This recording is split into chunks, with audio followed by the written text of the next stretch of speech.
নমস্কার, কলিস কিচেনে সবাইকে স্বাগত জানাচ্ছি। আজ ছুটির দিন, তাই সবারই ইচ্ছে থাকে ছুটির দিনে ব্রেকফাস্টটা একটু জমিয়ে করার জন্য। প্রথমেই এখানে নিয়ে নিয়েছি ময়দা, এর মধ্যে দিয়ে দিয়েছি সামান্য রিফাইন্ড অয়েল। আর রিফাইন্ড অয়েল দিয়ে ময়দাটাকে খুব ভালোভাবে ডলে নিচ্ছি। ছুটির দিন যখন থাকে তখনই ব্রেকফাস্টটা ভালো করে বানাতে অনেকটা সময় পাওয়া যায়, তাই আজ এই ব্রেকফাস্টটা বানাচ্ছি। তা না হলে ঝটপট কিছু একটা সকাল সকাল বানিয়ে নিতে হয়।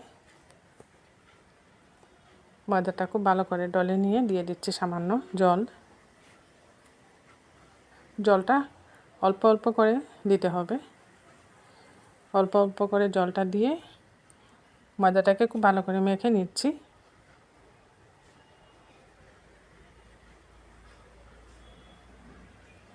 ময়দাটাকে ভালো করে মেখে একটা সফট ডো বানিয়ে নিতে হবে। এইভাবে সফট করে মেখে নিয়েছি। এখন কিছুক্ষণ ঢাকা দিয়ে রাখবো। ওইদিকে সামান্য চানার ডাল আমি কুকারে সিদ্ধ করে নিচ্ছি।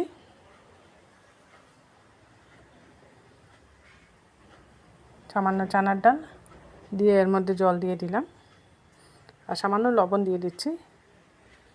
এটা কুকারে 2টা সিটি দিয়ে নেব।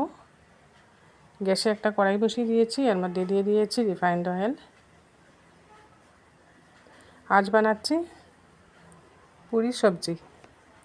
এই পুরি সবজিটা অনেক দিন ধরে আমার ছেলে বায়না করছিল ব্রেকফাস্টে খাওয়ার জন্য, তাই ভাবলাম আর ছুটির দিন পুরি সবজিটা বানিয়ে নিই। তেলের মধ্যে ফোড়নে দিয়ে দিয়েছি 5 ফোড়ন।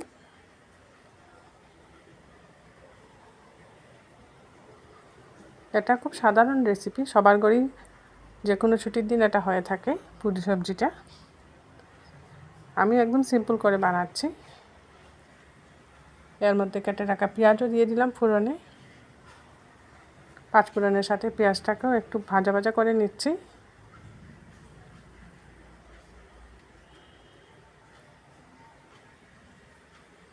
পেঁয়াজটা ভাজা ভাজা হয়ে যাওয়ার পর কুচিয়ে রাখা আদা দিয়ে দিচ্ছি। আদাটা দিয়েও আরও কিছুক্ষণ ভাজা ভাজা করে নেব, যাতে আদা পেঁয়াজের কাঁচা গন্ধটা না থাকে।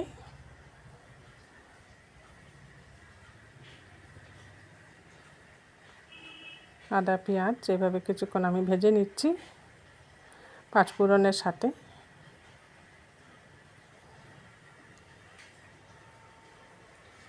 আদা পেঁয়াজটা ভাজা ভাজা হয়ে গেছে। এবার এর মধ্যে দিয়ে দিচ্ছি কেটে রাখা আলু। এখানে একটা বড় সাইজের আলু নিয়েছি, ছোট ছোট করে কেটে নিয়েছি। সাথে সয়াবিন ভিজিয়ে রেখেছিলাম, ভিজিয়ে রাখা সয়াবিনও দিয়ে দিলাম। আলু সয়াবিন দিয়ে গুঁড়া মশলাগুলোও দিয়ে দিচ্ছি সাথে। প্রথমে দিচ্ছি এখানে হলুদে গুঁড়া, আর দিচ্ছি জিরে গুঁড়া,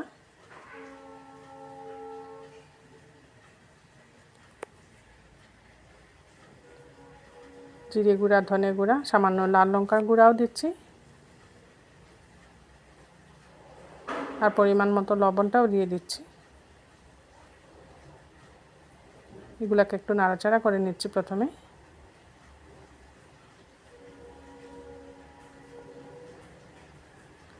সব মশলা দিয়ে আলু সয়াবিনটাকে একটু নাড়াচাড়া করে নিচ্ছি। এবার লবণটা দিয়ে দিচ্ছি।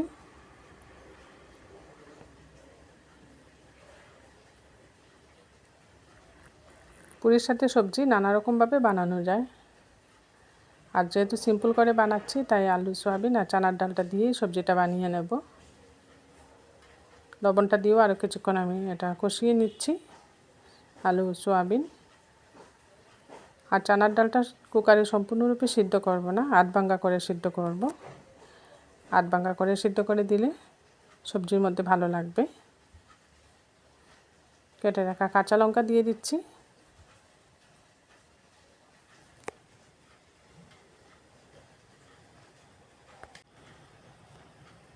কাঁচা লঙ্কাটা দিয়েও আরও একবার সবজিটাকে ভালো করে নাড়িয়ে নিচ্ছি। এবার সিদ্ধ করে রাখা চানার ডালটা এখানে অল্প পরিমাণে দিয়ে দিয়েছি, আর বাকিটা পরে দেব, তা না হলে ডালটা সম্পূর্ণরূপে গলে যাবে, ভালো লাগবে না খেতে। এবার পরিমাণ মতো জল দিয়ে দিচ্ছি এর মধ্যে। এই সয়াবিন আলুর সবজিটা এইভাবে চানার ডাল দিয়ে বানিয়ে দেখবেন, ভালো লাগে খেতে। আর চানার ডালটা সিদ্ধ করে দেওয়ার দরুন গ্রেভিটাও একটু গাঢ় গাঢ় হবে। উপর থেকে সামান্য কসুরি মেথি দিয়ে দিচ্ছি। কসুরি মেথি দিয়েও একটু নাড়াচাড়া করে কিছুক্ষণ ঢাকা দিয়ে রান্না করতে হবে। আলু যেহেতু কাঁচা আলু দিয়েছি, সিদ্ধ করে দিই নাই, তাই কিছুক্ষণ ঢাকা দিয়ে রান্না করলে আলুটা সিদ্ধ হয়ে যাবে। 10 মিনিটের মতো আমি ঢাকা দিয়ে রাখছি। একবার ঢাকাটা খুলিয়ে দেখে নিচ্ছি আলু সিদ্ধ হয়ে গেছে কিনা, আর একবার নাড়াচাড়া করেও দিচ্ছি মধ্যখানে। আলু এখনও সম্পূর্ণরূপে সিদ্ধ হয় নাই, আরও 5-7 মিনিট ঢাকা দিয়ে রান্না করতে হবে।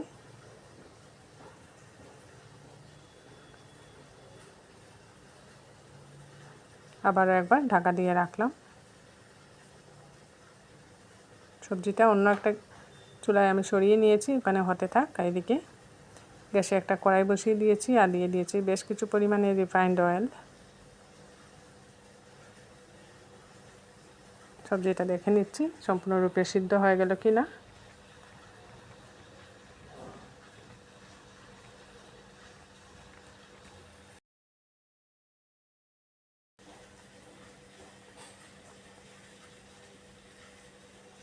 এখনও সম্পূর্ণরূপে সিদ্ধ হয় নাই, আলুগুলা বেশ শক্ত, তাই আবারও কিছুক্ষণ ঢাকা দিয়ে রান্না করতে হবে। এবার এর মধ্যে বাকি যে চানার ডালটা ছিল সেই চানার ডালটা দিয়ে দিলাম।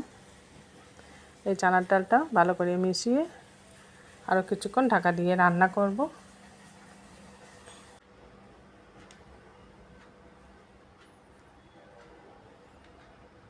এবার মেখে রাখা ময়দা থেকে লেচি কেটে পুরি বানিয়ে নিচ্ছি। ময়দাটা যেহেতু আগে সফট করে মেখে রেখেছিলাম আর ঢেকেও রেখেছি, তাই অনেকটা সফট হয়ে গেছে। তেলের মধ্যে পুরিটা দিয়ে দিয়েছি। কিছুক্ষণ অপেক্ষা করতে হবে, দেখুন খুব সুন্দরভাবে ফুলে উঠবে। ফুলকো ফুলকো লুচি বা পুরি হলে দেখতে ভালো লাগে, খেতেও ভালো লাগে। অপর দিকটা উল্টে দিয়ে দিয়েছি। এটা যেহেতু ময়দা দিয়ে বানিয়েছি, তাই আর বেশি কড়া করে ভাজবো না। একবার উল্টে এখন নামিয়ে নিচ্ছি। যে কোনো ছুটির দিনে আপনারা সকালে ব্রেকফাস্টে এইভাবে পুরি সবজিটা বানিয়ে নিতে পারেন। আমার পুরি সবজির রেসিপিটা আপনাদের ভালো লাগলে একটা লাইক করে দিবেন, অবশ্যই সবার সাথে শেয়ার করবেন। আর যারা এখনও আমার চ্যানেলটা সাবস্ক্রাইব করেন নাই, কলিজ কিচেনটা সাবস্ক্রাইব করার অনুরোধ করছি। পাশে থাকা বেল আইকনটা প্রেস করবেন, এতে করে যখনই এরকম নতুন নতুন রেসিপি আপলোড করি সাথে সাথে নোটিফিকেশনটা পেয়ে যাবেন। এক এক করে সবগুলা পুরি আমি এইভাবে ভেজে নিচ্ছি। আর সবগুলা পুরি ফুলে উঠছে খুব সুন্দরভাবে। এটাও দেখুন খুব সুন্দরভাবে ফুলে গেছে। আমার এই রেসিপিটা যারা ফেসবুক থেকে দেখছেন, ফেসবুক পেজটা ফলো করে নেবেন। এইভাবে পুরিগুলো বানিয়ে নিচ্ছি। যেহেতু ছুটির দিনে ব্রেকফাস্ট সবাই একটু সময় নিয়ে খেতে পারবে, তাই সুন্দর করে সাজিয়ে পরিবেশন করলে সবারই ভালো লাগে। তাই প্লেটগুলো আমি খুব সুন্দর করে সাজিয়ে নিচ্ছি। পুরি দিয়ে দিয়েছি, সাথে সবজি দিচ্ছি। গরম গরম পুরি সবজি দিয়ে প্লেটটা সাজিয়ে নিলাম।